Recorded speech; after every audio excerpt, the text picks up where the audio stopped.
उत्तर प्रदेश सरकार में कैबिनेट मंत्री संजय निषाद हमारे साथ मौजूद हैं। लगातार संजय निषाद अधिकारियों की कार्यशैली पर सवाल उठाते रहे हैं, लेकिन अपने विभाग के अधिकारियों से ये परेशान है और इनका कहना यह है कि वो मेरे कहने को भी अनसुना कर रहे हैं। मंत्री जी, अधिकारी आपके हैं, आप उनके मंत्री हैं, तो क्यों नहीं आपके कहने को वो सुन रहे हैं? क्या वजह क्या देख रहे हैं आप इसके पीछे? कई तरीके के घोटालों की बात सामने आ रही है, गाड़ियां चल रही हैं जिस पर पास सीएम का लगा है लेकिन कोई और उस पर चल रहा है, तो ये तो सुरक्षा के साथ भी खिलवाड़ है।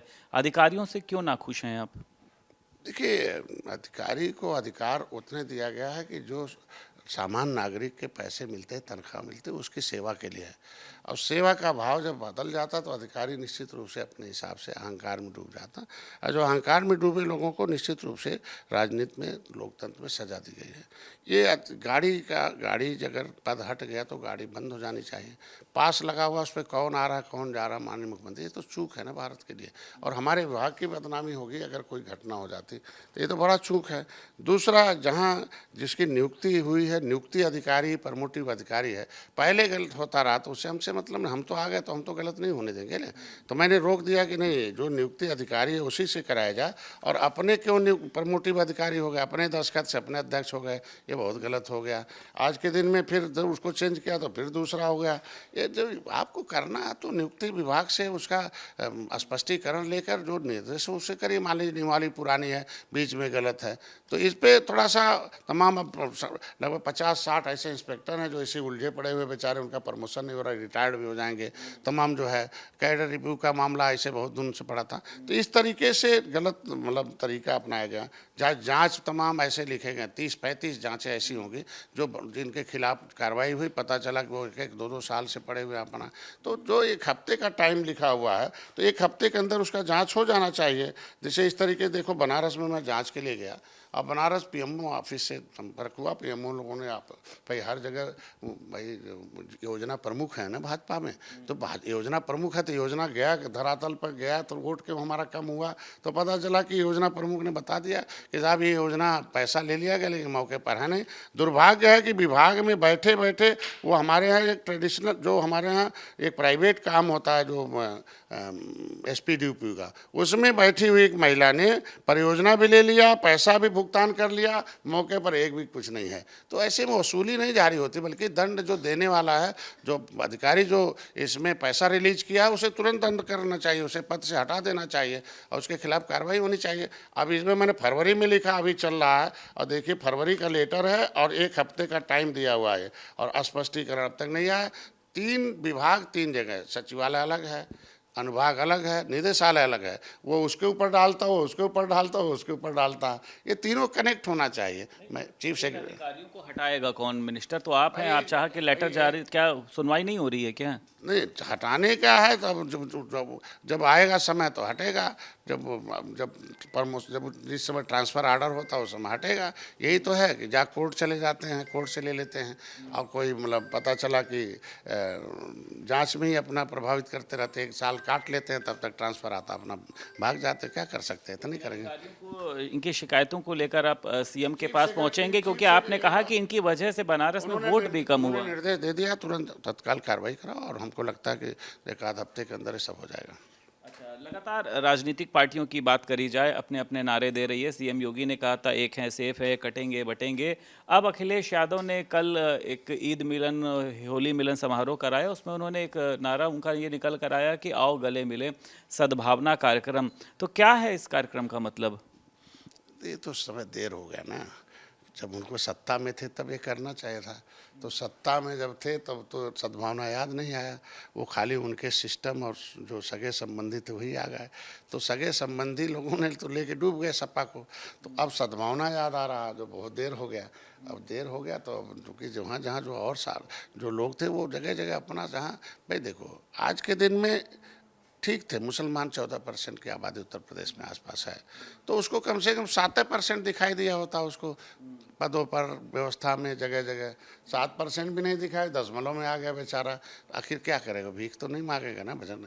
और जाती जाती हम 18% निषाद यहाँ घूम रहे हैं, उनको कम से कम कुछ तो मिला होता, और नहीं तो दिल्ली संविधान का मिला हुआ हक छीन लिया, नया एक अधिनियम बना दिया। जब संविधान में अधिनियम बना हुआ है तो इन जातियों को दूसरा अधिनियम बनाने की क्या जरूरत है? उसे लागू करके दे दीजिए जैसे लेदरमैन वाशरमैन थे।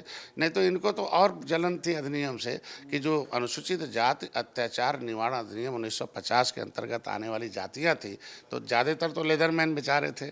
वो आए और देख लो कैसे होती थी, सपा सत्ता में आती थी तो अम्बेडकरवादी विचारधारा को मिटाना, उनके लोगों के खिलाफ मुकदमा लिखाना, और ये भाई बहन जो थे ये आपस में ही 30 साल लड़ते रहे।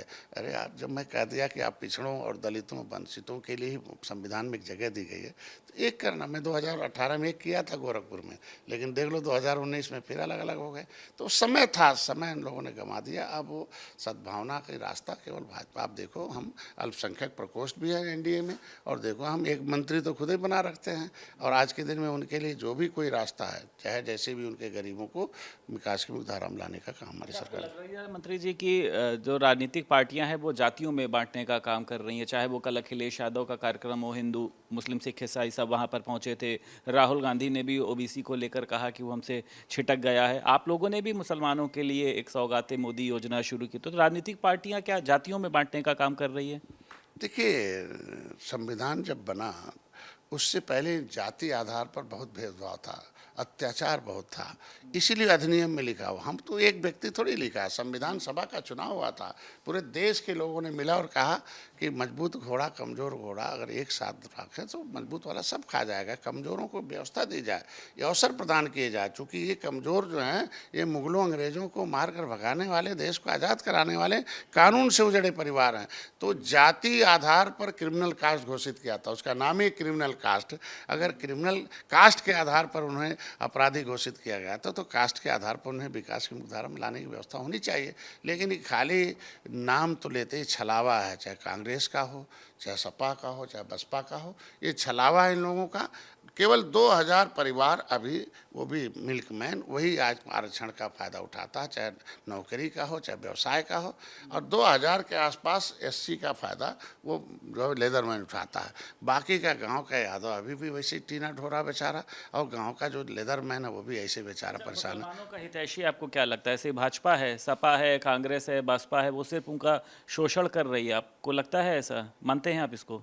जो अवसर मिला हो और उसका सदुपयोग न करे।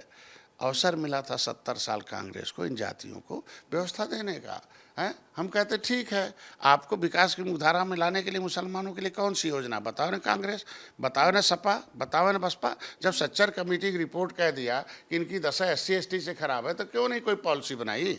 सच्चर कमेटी के बाद पॉलिसी कौन सी बनाई? भाई निषादों की दशा बहुत खराब है, भूमिहीन है, ये उजड़े हैं नदियों से, अंग्रेजों मुगलों से, क्रिमिनल कास्ट घोषित है। ये कमीशन का रिपोर्ट है, criminal tribes act inquiry committee 1949 में था। ये कमेटी का रिपोर्ट क्यों कूड़ेदान में फेंक दिया? तो इस तरीके का है, ये अवसर का दुरुपयोग करते हैं लोग। अवसर का दुरुपयोग नहीं किए होते तो आज सत्ता से इनको ये जातियाँ वापस बाहर नहीं भेजती। इस सब इन जातियों को सम्मान चाहिए, सुरक्षा चाहिए, समृद्धि चाहिए, पहचान चाहिए। ये पहचान मिटाने का काम करते हैं। अब हम लोग आंदोलन कर रहे हैं, गोली मार दो, अरे यार आंसू गैस भी तो छोड़ सकते थे, पानी भी छोड़ सकते थे, डंडे मार सकते थे। गोली कौन गोली चला रहे थे भाई?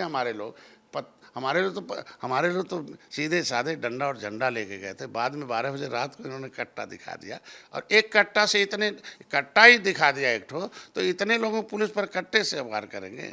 बताइए, इतने हजारों पुलिस नहीं इनकी, और रेल की ज़मीन है उसमें राज्य सरकार को जाने क्या ज़रूरत है? कह देते साहब वो केंद्र सरकार है, जाए केंद्र सरकार। इसके मतलब आप जातियों के आवाज़ को दबाना चाहते हैं, उनकी पहचान मिटाना चाहते हैं। सवाल ले लीजिए मंत्री जी, वक्फ बिल आप लोग लेकर आए हैं, कानून की शक्ल भी इसकी होगी, आपको लग रहा है कि जो मुसलमान है वो नाराज़ है इससे? क्योंकि आप ही लोग एक अभियान शुरू करने जा रहे हैं, मुस्लिम के बीच में पहुंचेंगे, उनको वक्फ बिल के फ़ायदे बताएंगे। विपक्ष ने भी, आपने देखा कि किस तरीके से अल्पसंख्यकों को, मुसलमानों को अपनी तरफ करने का काम किया है। मुसलमान नाराज़ है आपको लगता है इससे, या फिर इस अभियान की आप लोगों को क्यों ज़रूरत पड़ी फ़ायदे बताने की? देखिए, वक्फ बोर्ड भी है और अल्पसंख्यक आयोग भी है। अल्पसंख्यक आयोग आज नहीं, वो संवैधानिक आयोग है। अल्पसंख्यक आयोग से इन लोगों ने क्या किया? उसे कुछ दिया कि जाए अल्पसंख्यक आयोग बाहर कुछ करे? हम तो अल्पसंख्यक आयोग को बताए ना। वो अल्पसंख्यक आयोग ने परसों एक अखबार में पूरा छापा था कि ये भ्रम न रखें, ये इससे मुसलमानों का भला होगा। तो इससे पहले कभी अल्पसंख्यक के आयोग से छपा है को पन्ना कि इस नीति से मुसलमानों का भला होगा? ये खाली आयोग लोगों को बैठाते थे, और इन जातियों को आयोग करना है, मतलब इनके अंदर योग्यता नहीं है, इनके IAS PCS नहीं बन सकते हैं। हम कह रहे हैं कि जब अनुसूचित जात आयोग के माध्यम से अनुसूचित जात कोचिंग सेंटर खुला हुआ है समाज कल्याण से, तो खाली एक ही वर्ग के लोग उसमें पढ़ेंगे, बाकी 66 समूह कहाँ गए? कभी देखा इन लोगों ने? अब अल्पसंख्यक आयोग है तो उनके लिए शिक्षा, स्वास्थ्य, रोजगार के लिए व्यवस्था होनी चाहिए। तो ये सब आज के दिन में हम लोग बात नहीं बल्कि काम के आधार पर है। काम किया, अनाज दिया, मकान दिया, इलाज दिया। हम चाहते हैं उनको रोज़गार भी मिल जाए, और रोज़गार मिल जाए और प्रशय मिले। मकान कहाँ बनाएगा? मुसलमान का मोहल्ला है और वहाँ वक्फ बोर्ड की संपत्ति है, तो उस गरीब आदमी को किसके खेत में मकान बना दे भाई? उनके पास ज़मीन ही नहीं है, बेचारा झोपड़ी डाल के रह रहा है। तो हम प्रधानमंत्री आवास योजना, मुख्यमंत्री आवास योजना है, तो कहाँ बनाएंगे? वक्फ बोर्ड में संशोधन होगा तभी तो उसको बनाएंगे। तो ऐसे में यह वक्फ बोर्ड संशोधन उन गरीब पसमानदा मुसलमानों के हितों में है, और वो भी देश के नागरिक हैं। कम से कम मानवीय आधार पर विपक्ष को राजनीति बंद कर देना चाहिए, उन गरीबों को दर्द को दूर करे, बाद में राजनीति करें ना। बहुत शुक्रिया बात करने के लिए। उत्तर प्रदेश सरकार में कैबिनेट मंत्री संजय निषाद हमारे साथ मौजूद थे और इनका कहना यह है कि वक्फ बिल कानून अब पास हो चुका है और जल्दी ही हम वक्फ की संपत्ति जहां पर अवैध कब्जे किए गए हैं उनको अपनी कस्टडी में लेंगे और वहां पर गरीबों को प्रधानमंत्री आवास योजना के तहत मकान देने का काम करेंगे। लखनऊ से वीडियो जर्नलिस्ट अमरीश के साथ संदीप खेर, भारत समाचार।